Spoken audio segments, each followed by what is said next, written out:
Hello everyone. तो चलिए देखते हैं स्कॉर्पियो असेंडेंट के लिए जुपिटर का अपनी उच्च राशि में गोचर आपके लिए कैसा रहेगा। देखिए, स्कॉर्पियो असेंडेंट के लिए जुपिटर आपके सेकंड हाउस और आपका फिफ्थ हाउस का लॉर्ड होकर जा रहा है नाइन्थ हाउस में।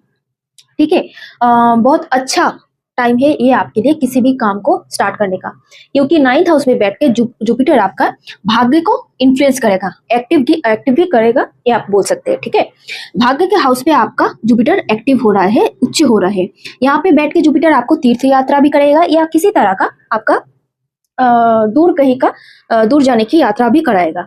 यानी कि बहुत दूर, अगर आप विदेश में जाना चाह रहे थे या फिर आसपास के इलाके को छोड़कर बहुत दूर कहीं घूमने जाने चाह रहे थे, तो ये इस समय पर आपको होता हुए नजर आएगा।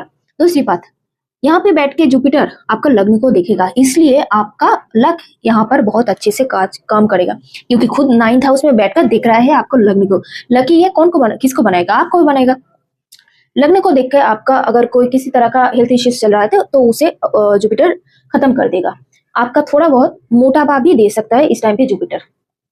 ये यहाँ पर बैठ के जुपिटर अपना 7th एस्पेक्ट डालेगा थर्ड हाउस पे। थर्ड हाउस और नाइन्थ हाउस दोनों ही जर्नी का हाउस है, ये छोटा मोटा जर्नी, ये बड़ा जर्नी। तो जर्नी 100% होगा। दूसरी बात, आप अगर किसी तरह का छोटा मोटा कोई उद्योग लेना चाह रहे थे तो इस टाइम पे आप शुरू कर सकते हैं। किसी तरह का बिजनेस हो या फिर किसी तरह का आपको इनिशिएटिव लेना है काम में, तो इस टाइम पे बहुत अच्छा अपॉर्चुनिटी आपको मिलेगा।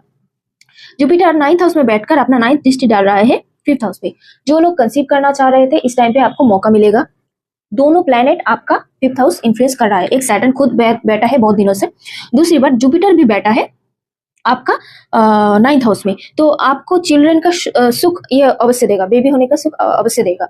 इसके अलावा अगर आप किसी तरह का प्रेम संबंध में इन्वॉल्व है, आपका संपर्क अच्छा जाएगा, या फिर आपको अगर प्रेम संबंध में इन्वॉल्व होना है तो भी आपको अपॉर्चुनिटीज मिलेगा। शायद किसी से मीट हो सकता है आपका, जिसके आगे जाकर आपको प्रेम संबंध बने।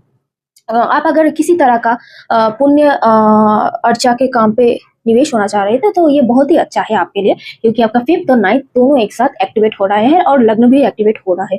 आपका घर में किसी तरह का मांगलिक काम हो सकता है। मांगलिक काम क्या है आप जानते हैं, विवाह की तरह विवाह एक मांगलिक काम है, तो इसी तरह का काम आपका सेरेमनी होते हुए नजर आ रहे हैं आपके घर में। तो ये रहा स्कॉर्पियो एसेंडेंट के लिए जुपिटर का कर्क राशि में गोचर कैसा जाएगा। शुक्रिया।